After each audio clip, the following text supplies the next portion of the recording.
Welcome to part 2. So final exam practice part 2. We're going to be on My Open Math here for the final exam practice part 2 short answer. So short answer is also worth 25% of your grade, just like multiple choice. And we're going to start here with the first problem. Distribute and then simplify.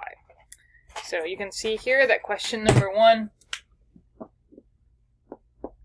is negative 2x minus 9 times 5x minus 8. I'll go ahead and get that up here for you. So what that means is we want to use the distributive property. This negative 9 gets distributed. So then the result is negative 2x minus 45x, the negative 9 times the negative 8 is positive 72. Negative 2x minus 45x becomes negative 47x plus 72. So now returning back to My Open Math, we type in negative 47x plus 72. Question number 2. Solve the equation for the given variable. So the equation for question number 2 has some fractions. Y divided by 2 plus y divided by 6 is equal to 3 over 8.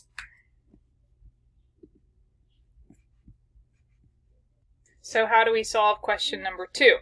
What we want to do is look at all of the denominators, 2, 6, and 8. The least common denominator will be the least common multiple of these numbers. So 2 divides into 6, 2 divides into 8. What do 6 and 8 both divide into? 48, but even as a smaller number, 24. Both 6 and 8 divide into 24. So that means since all 3 of these divide into 24, we multiply both sides by 24. 24 over 1 over 24 times 24 over 1. So the 24 here will distribute, and 24 divided by 2 is 12, so that gives us 12y. 24 divided by 6 is 4, so 4y. On this side, 24 divided by 8 is 3, and 3 times 3 is 9. So now this gives us 16y is equal to 9. Y is equal to 9 over 16. So we'll type that in. We'll find out at the very end if I get all these right. Okay, so this is y equals 9, come on, 9 divided by 16. And remember, the preview button is here, so you should be able to check that your work looks correct. Okay, next, question number 3. Okay, so here we have for the question number 3, 0.1 times x plus 60 minus 0.05 x minus 10 equals 7.5. Notice here I have the tenths place, here I have the 100ths place, and here is the tenths place. Since the furthest decimal out is the hundredths place, that means we are going to multiply both sides by 100. So multiply the left by 100, multiply the right by 100. I'm sorry, I squeezed that in there. And the result is you'll be moving each of these decimal places over 2 to the right when you multiply by 100. And that means you end up with 10 times x plus 60 minus 5 times x minus 10 is equal to 750. Now, you don't have to clear the decimals, but I do think it makes it easier. Now we use the distributive property. 10x plus 600 minus 5x plus 50 is equal to 750. 10x minus 5x is 5x. 650. Then subtract 650 from both sides. Divide both sides by 5. So in this section, part 2 of the final exam, you don't show your work. So all of this you would just do on your own scratch paper, and then you're going to type the answer in, 20. Now you can type this into a calculator and see if you're right, okay? So if you get your calculator out and you type in 0.1 times 20 plus 60 minus 0.05 times 20 minus 10 and push enter, you get 7.5. Great, that means we did it correctly. Okay, now let's look at question number 4. Sketch the graph of y equals -4. Y equals any equation that just has the letter y. Y equals is a flat line. Okay, so we need to go find the number -4 on the y-axis, and here would be the number -4 right here. And we're going to make a flat line. So that's all you have to do for that one. Now let's compare that to the next question, question number 5. We have a vertical line. Anytime you have x equals 3, or x equals 5, or x equals 7, or any number, x all by itself, that's going to be a vertical line. So we find 3 on the x-axis, and we make a vertical line. Next. To do this part, we have the equation x minus 4y is equal to 4. We're going to complete this xy table. So here's the question, or here's the line that we are given, x minus 4y equals 4, and we need to fill in the table where we plug in 0 for x and 0 for y. So you can see that the table here has a 0 in the y position first, and then a 0 in the x position second, and we need to fill in the blank here for x and y. So if you plug in 0 to this equation right here, for y, it becomes x minus 4 times 0 is equal to 4. So that's plugging in 0 for y. And that leaves you with just x equals 4. Now if you plug in 0 for x, it looks like this. 0 minus 4y is equal to 4. And if you have negative 4y equal to 4, if you divide both sides by -4, you end up with y is equal to -1. So here are the points. We have 4, 0, and 0, -1. So we type in 4, uh-oh, that's not the right box. Come down here. 4, 0, and 0, -1. So once you've completed the table, then you're going to graph the 2 points 4, 0, and 0, -1 to make a line. So 4, 0. So you don't graph any 2 points. You graph specifically these 2 points, okay? So it's not enough just to graph the line correctly. The 2 points that you graph must be the 2 intercepts. 4, 0 is the x-intercept. And then the y-intercept is 0, -1. So here's 0, -1. So again, don't just graph the line. Make sure that the 2 points that you are graphing are the ones from the table. Follow the directions.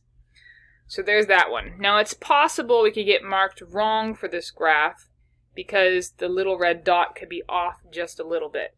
But don't worry, when I grade the test, I will go through and I will check all the graphs, make sure that they are not marking you incorrect for some small little discrepancy. And when I enter this, we'll see if I get any wrong, and then we'll go back and see why I got it wrong. Okay, question number 7.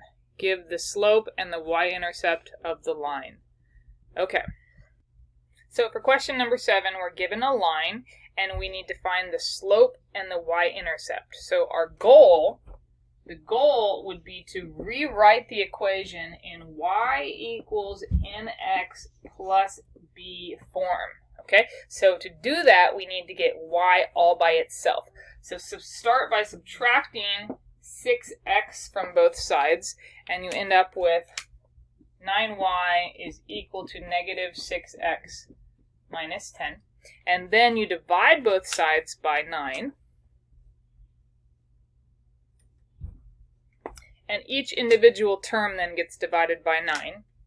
Y is equal to negative 6 over 9, x minus 10 over 9. And as it happens, we can reduce negative 6 over 9 to negative 2/3. So now we have the form y equals mx plus b. And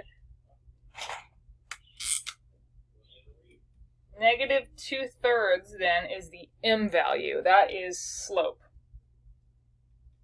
And the b value is negative 10 over 9. And that is your y-intercept. So now we're going to go back to MyOpenMath. We're going to replace the slope here with negative, okay, where did it go? Negative 2/3, and then the y-intercept is negative 10 over 9. Now, it's sometimes unclear as to whether they want the y-intercept as a point or not. If they say specifically a point, then they mean a point. But here, it just says y-intercept. So I'm going to just try negative 10 over 9 instead of writing it as a point. If you do write it as a point, if you were to write it on the test as 0, negative 10 over 9, and you get marked wrong for this, I will correct it and give you full credit. Okay. But here, they also wrote undefined, invalid use of comma. This is the result. So that's a hint, that's a clue that I need to go back to my original format of negative 10 over 9. Okay, next, question 8. So here's question number 8. Find p of negative 3, and the p of x function that is given to us is this cubic. Remember, you don't have to show any work, so you could just type all this into the calculator if you want. But this is the work if you want to show it. P of negative 3 is equal to negative 3 cubed minus 3 times negative 3 squared plus 5 times negative 3 plus 6. And that I will type into the calculator. So negative 3 cubed is negative 27 minus 3 times 9 minus 15 plus 6. Negative 63. So now I type in negative 63 to MyOpenMath.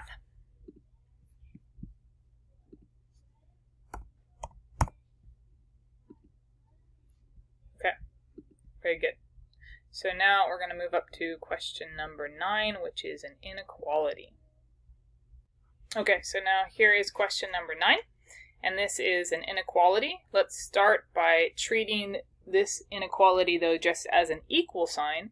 What would we do if we had an equal sign? Well, we would start with using the distributive property, and then over here we want to combine like terms. So 2 times 3 is 6, 2 times negative x is negative 2x. Here we still have less than or equal to. 4x minus x is 3x, and here we have a negative 5 minus a negative 9. Now a negative becomes a positive, so that's positive 9 minus 5, 4. Okay, so now what I want to do is I want to subtract 3x from both sides.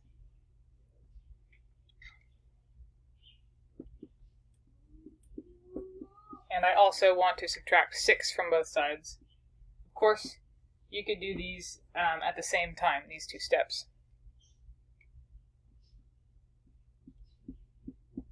And here, I have to divide both sides by a negative. Now remember, I mentioned this in the previous lecture, but when you multiply or divide by a negative number, you're going to flip the sign. So if you multiply, or in this case divide, by negative 5, when you divide the left by negative 5, of course you just get x. When you divide the right by negative 5, you get positive 2/5, and then we have to flip the sign. So x greater than or equal to 2/5. So let's go back to my open math, and the solution set is actually, look at the directions, present your answer using interval notation and exact values. Okay, so how do I write this using interval notation? X greater than or equal to 2/5 means I start at 2/5 and I go all the way in the positive direction to infinity.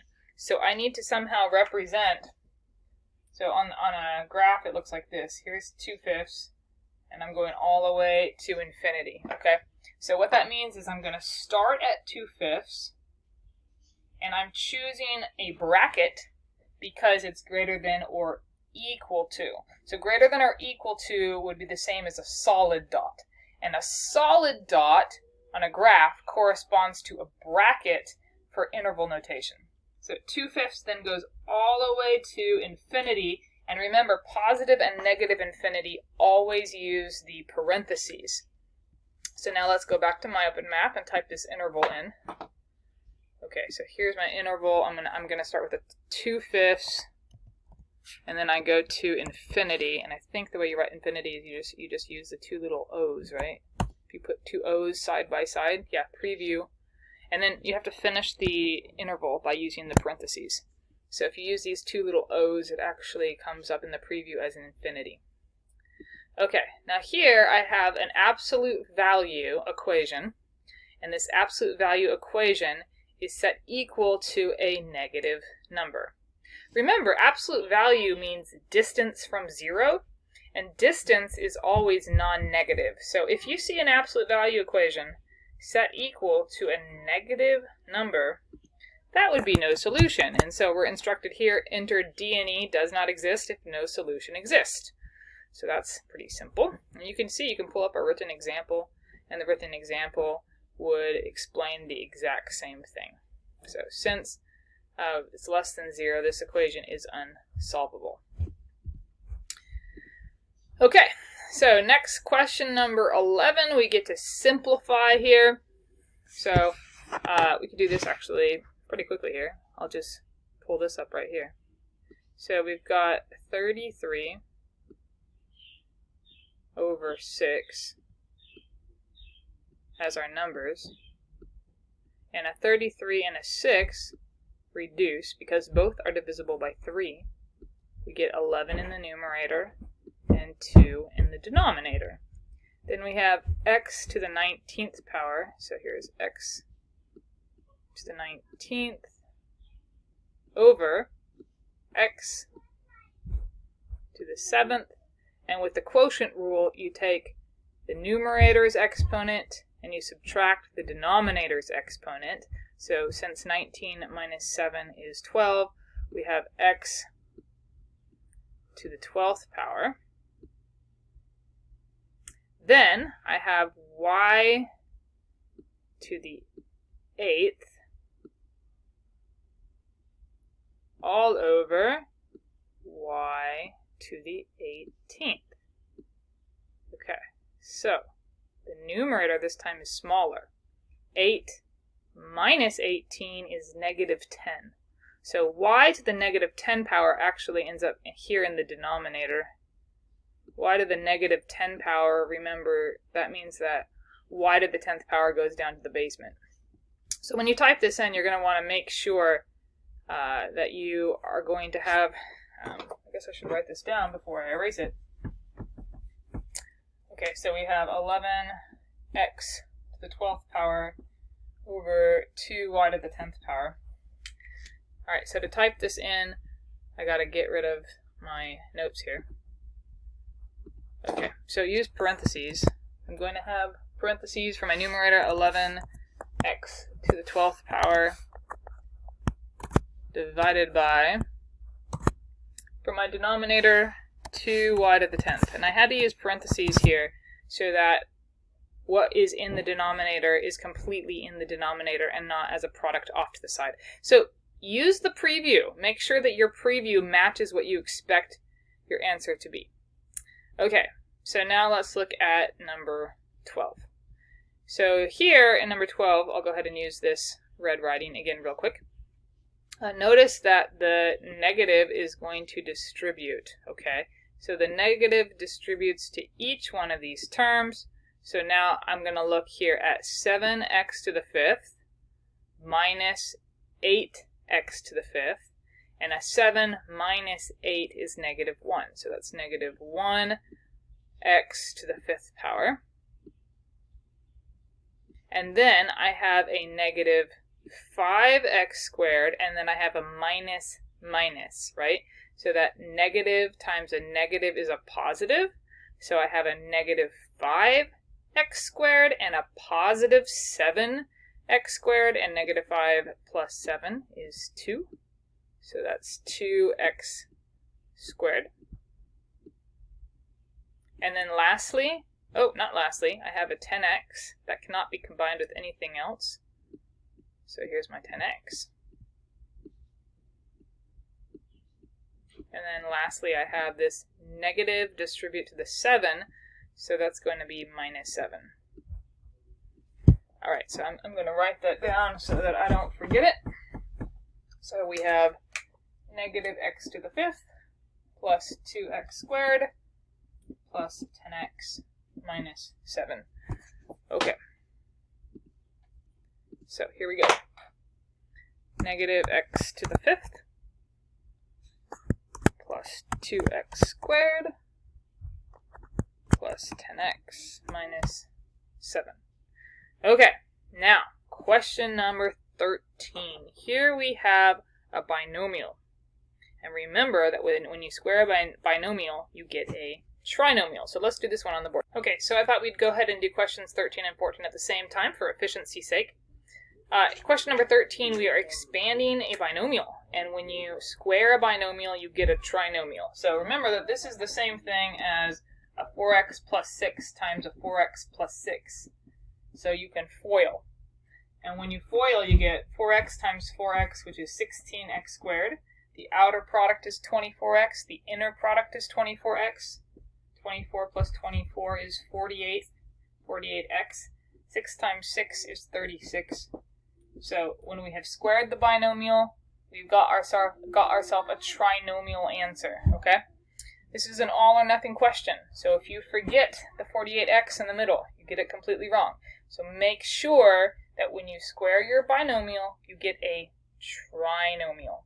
Now for question number 14, we need to factor. And the greatest common factor of 24 and 30 is 6. We're pulling out the GCF for starters. The greatest common factor of w to the 11th and w to the 9th is w to the 9th. So there's the GCF. So once you find your GCF, and you can start with your numbers and then move through your alphabet, now we divide each of these individual terms by the GCF. So 24 divided by 6 is 4. W to the 11th divided by w to the 9th is w squared. 30 divided by 6 is 5. And w to the 9th divided by w to the 9th is gone. And then what you can do is you can use the distributive property to multiply this back. And if you multiply this back, you should end up with what you originally had as the original problem. Okay, so now let's go back to 13 and 14 here. For number 13, the answer is 16x squared plus 48x plus 36. And then for number 14, we factored out a 6w to the 9th And then we had 4w squared plus 5. Okay, and that then brings us to questions 15 and 16. So for question 15, this is a very quick factorization. Actually, this is so quick, I'm going to do this like this. Okay, look, this is factor by grouping. Do you see how you have y plus 5 and y plus 5? Don't waste time using the distributive property and combining like terms when you can see clearly that y plus 5 and y plus 5 are matching. So all you have to do is use factor by grouping. Okay, so the y plus 5 groups together on the right hand side.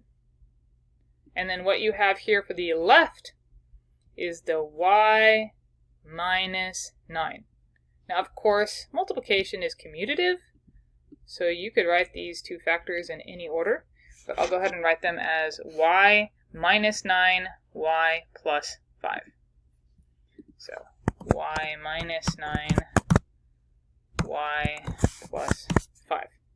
Okay, now, questions 16 and 17 are just good old-fashioned factoring problems, so I'll go ahead and get these up on the board. Okay, so here's questions 16 and 17. For question 16, always check anytime you factor, see if there's a GCF. In this case, there is no GCF. So now I want to ask, what are the two factors of 5 times 21 that add up to 32? So I need two factors of 5 times 21, and that not add up to, differ by 32. So I need two factors of 105 that differ by 32. Now, I can see that 5 and 21 are factors of 105, but they don't differ by 32. They differ by 16. So I need the factorization to be even further apart than 5 and 21. Well, what number is smaller than 5 that divides into 105? You see how 21 is 3 times 7? 3 must divide into 105. So 3 times what? Well, 7 times 5. 3 times 35. Oh, look, 3 times 35 is equal to 105, and it differs by 32. So for my inner and outer product, I need a 3x and a 35x. So how am I going to come up with a 3x and a 35x? Well, I can see right here that the 5x squared splits only into 5x and 1x. And the 5x divides into 35x. So the 5x is going to help me make that outer product. And the 1x will go into the other first position. So the first term of your quadratic splits into your two first positions. Now, 5 times what is 35x? 5 times 7. 5 times 7, 35. X times what is 3x? Well, that would be 3. So my inner product, 3x, and my outer product, 35x, are going to form this 32x in just a second. But I want to check here. The last two terms of each of these binomials multiply to make this term right here. So double check that 3 times 7 is 21, and it is in fact true. So I need to have a positive 32. So to make a positive 32 out of a 35 and a 3, I get a positive 35 and a negative 3, and that makes a positive 32. So that means that this is going to be negative and this will be positive, and you can see again, negative 3 times positive 7 is negative 21. So there's my factorization for that one. Now for question number 17, I can see here that I have a perfect square. This right here is of the form 5y squared. And I can see over here that I have a perfect square. 144 is 12 squared. So now I'm suspecting that this is a perfect square trinomial. How do I know for sure? Well, a perfect square trinomial will be of the form a squared plus 2ab plus b squared. So we want to see, is this middle term of the form 2ab? Well, what is a? A would be whatever this is right here. So a would be 5y. And b is going to be 12. So what is 2 times 5 times 12? 120. Well, looky there. We do, in fact, have a perfect square trinomial. And this perfect square trinomial will factor into a plus b quantity squared. So that means my factorization is simply 5y plus 12 quantity squared. So now I'm going to type these two answers back into my open math. So for question 16, my factorization is 5x minus 3 times x plus 7.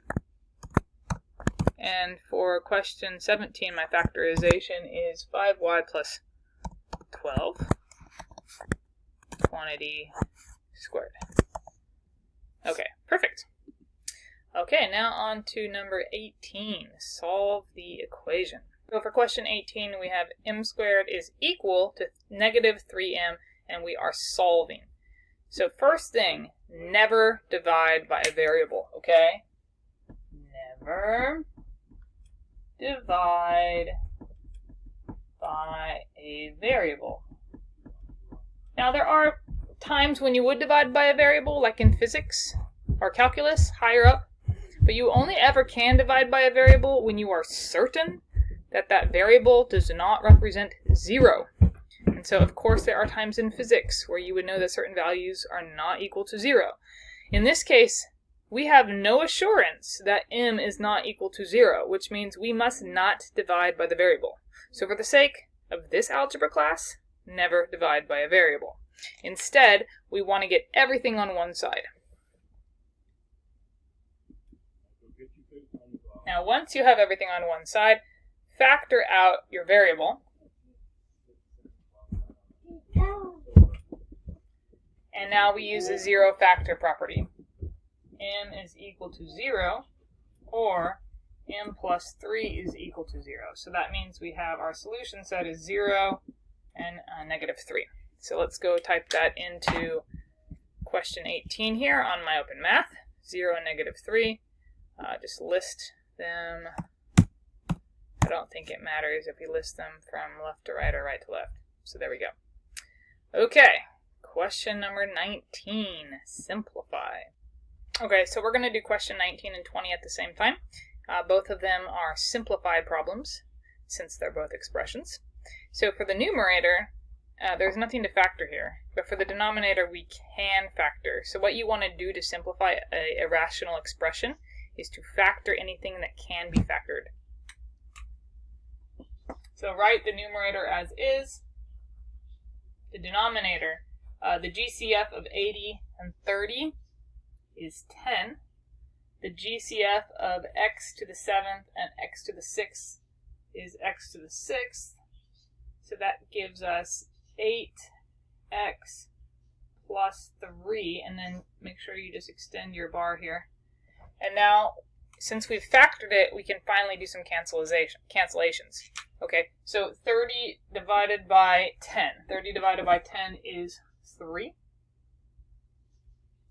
X cubed divided by x to the 6th leaves you with an x cubed in the denominator. And then we still have this 8x plus 3. So it'll be interesting to note when we type this in if my open math is going to have a problem with the fact that I leave it in factored form. Okay, for question number 20, we need to take the square root of this radical. So we can split this into two radicals. 50 is 25 times 2. X to the 4th is already a perfect square. And y to the 9th splits into y to the 8th times y to the 1st. So this would then simplify to 5x squared y to the 4th root 2y. If any of my explanations are ever too fast, try the video explanation on my open math. That video explanation might be a lot longer and more thorough of an explanation. Okay, so let's try to type these into my open math and see what happens. So in number 19, I have 3 divided by x cubed 8x plus 3. So I don't know if I'm going to get marked wrong for having it still factored, but I'll find out at the end. Okay, so here, now this one is 5x squared y to the 4th times the square root. I guess you do SQRT. By the way, you can also use this yellow button right here. This yellow button. It puts you into basic mode and function mode and trig mode, so you can see all sorts of different things. But here we have a square root button, so I can use the square root of 2y. I can save that there, and then it'll automatically be written for me. Okay, so now for this one, I'll just use the draw function here. We can take this and then just write this as a giant radical. And in that giant radical, we're going to just rewrite the numerator and denominator. So the numerator is 9. The denominator, sorry, it was 45. I already simplified it. Can I simplify it? Is that okay? No, I will erase that. That's supposed to be a 45. I don't want to go too fast. All right, 45 x to the 9th over 5 x to the 7th. Okay, so this radical actually goes all the way across. So what we end up with, let me get this radical going all the way across if I can. Okay, there we go. 45 divided by 5 is 9. X to the 9th divided by x to the 7th is x squared. And if you take the square root of 9, you get 3. And the square root of x squared is, of course, x. So I just have 3x.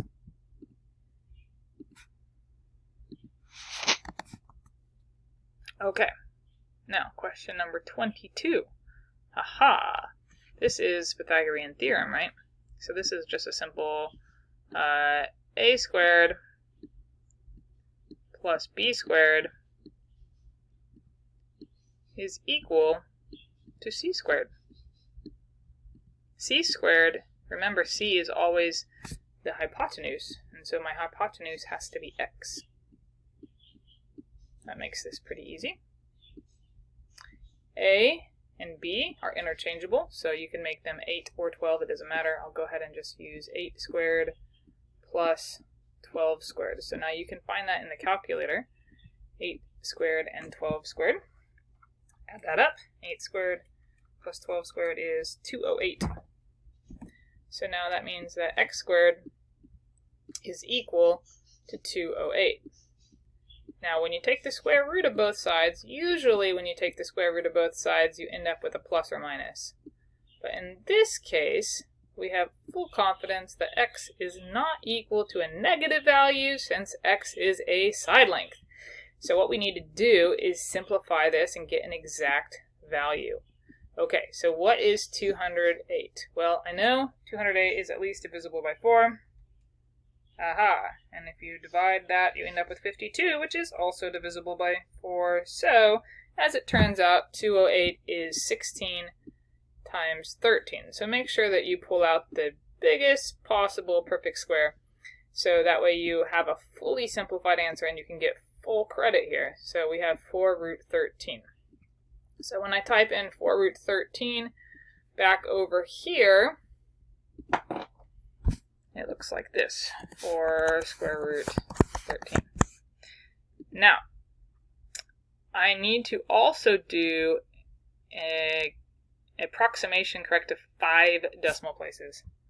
So when you type in 5 times the square root of 13, you end up with 18.027756 blah blah blah. Now notice the 6 causes the 5 to round up. So don't stop at 5. Round the 5 up to a 6. And that is 5 decimal places. All right, so that's that one. Now, for the distance formula, you can either use the distance formula or you can use Pythagorean theorem. So let me show you 2 ways of doing this on the whiteboard. Okay, so here I have these 2 points. So there are 2 ways to find the distance between these 2 points. One is to use the distance formula.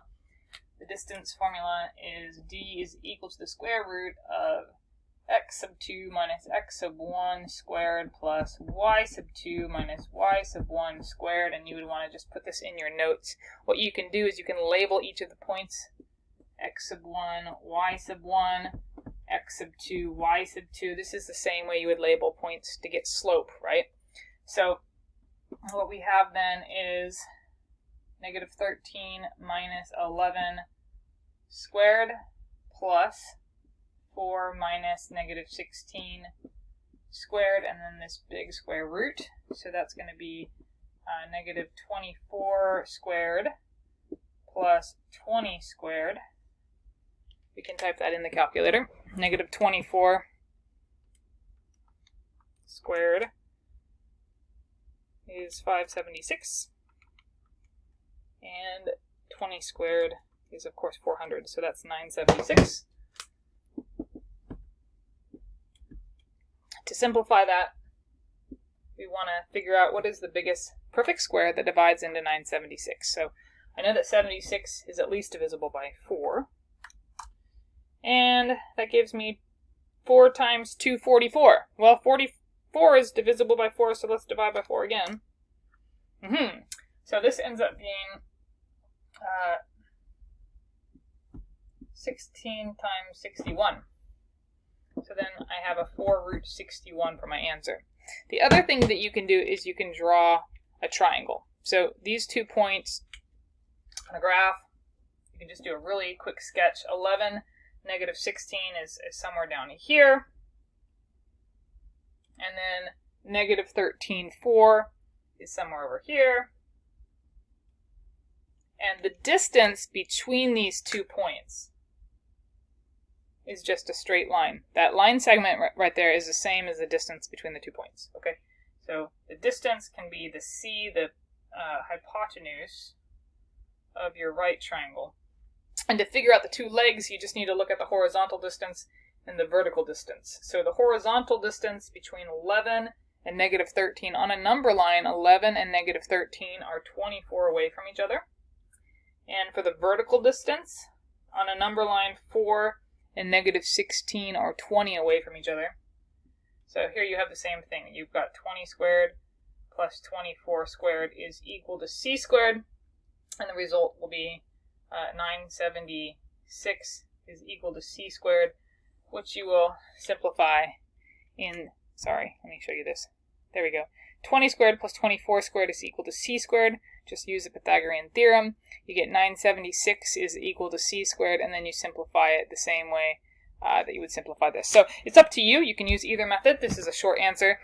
So we just need to go back now to my open math and type in 4 root 61. So 4 root 61. And then what we want to do is an approximation, and they don't tell us where to round. So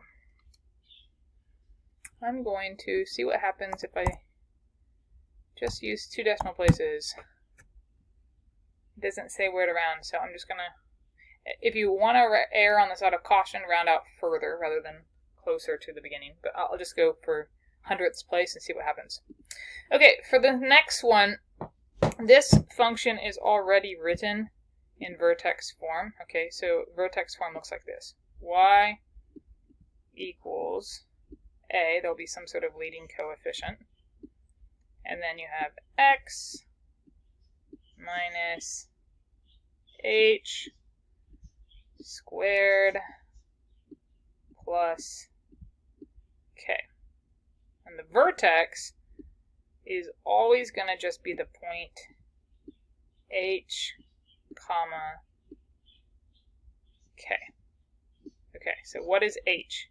H would be 1. not negative 1, because the structure is x minus h. So h is going to be 1. What is k? The structure is plus k. So since it's a minus 3 here, the negative actually does become part of the vertex. So this is always going to be the opposite. If it says negative 1, it means plus 1. And this one, you just take exactly the same value. So the vertex is 1, negative 3. Make sure that when you type this in, you use correct notation. Whoops. Try that again. 1,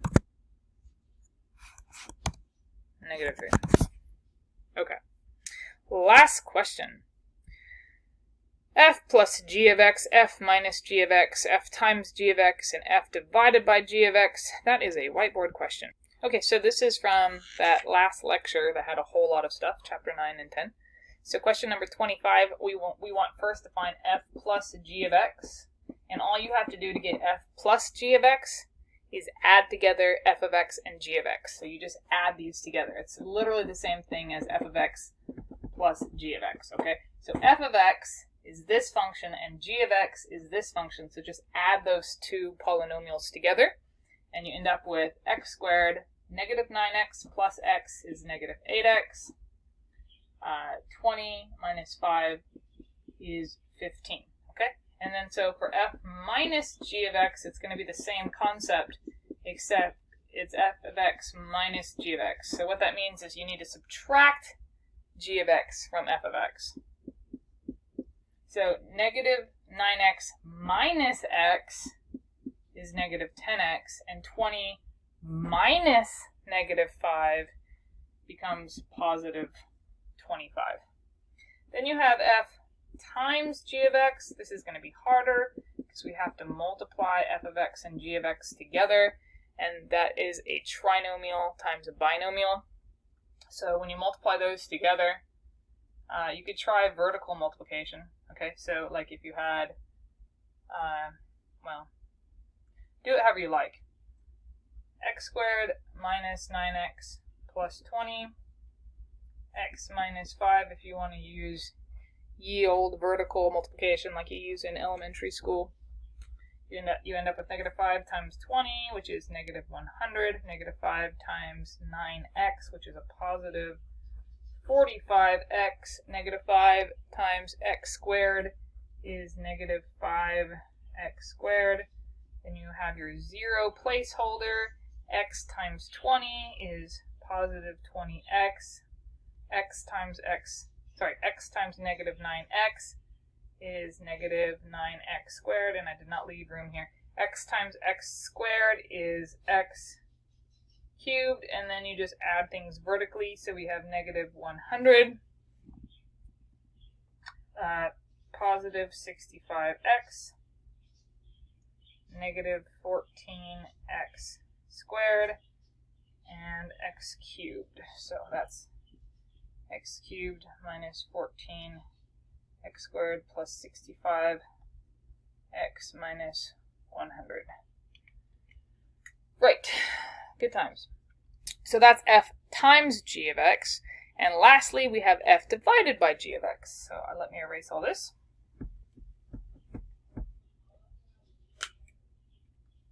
F divided by g of x means you're going to take your f of x and you're going to divide it by your g of x. So my f of x is a trinomial that can be factored into x minus 4x minus 5, and my denominator is x minus 5.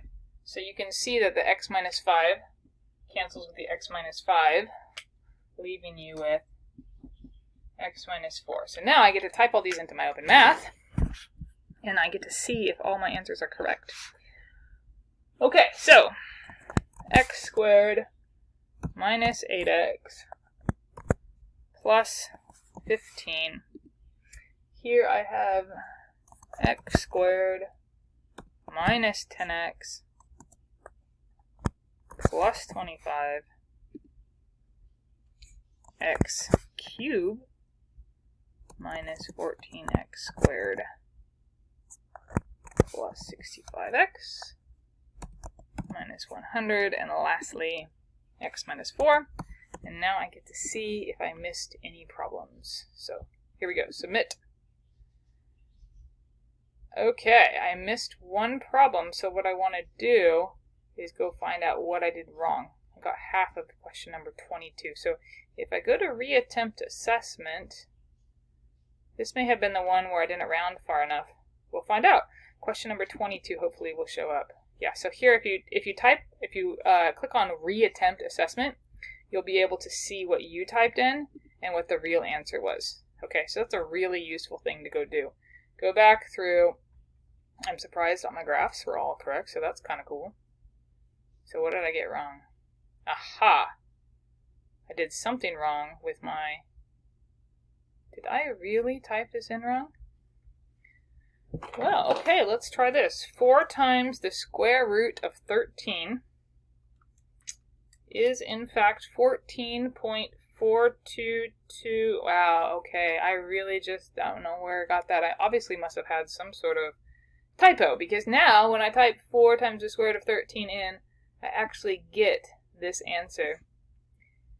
So if you were confused back here, you were right to be confused. I obviously had a misprint or a typo in the calculator. But the good news is, over here, when I only rounded to 2 decimal places, that was acceptable. Alright, that's it for part 2, and the next lecture we'll cover part 3. See you then.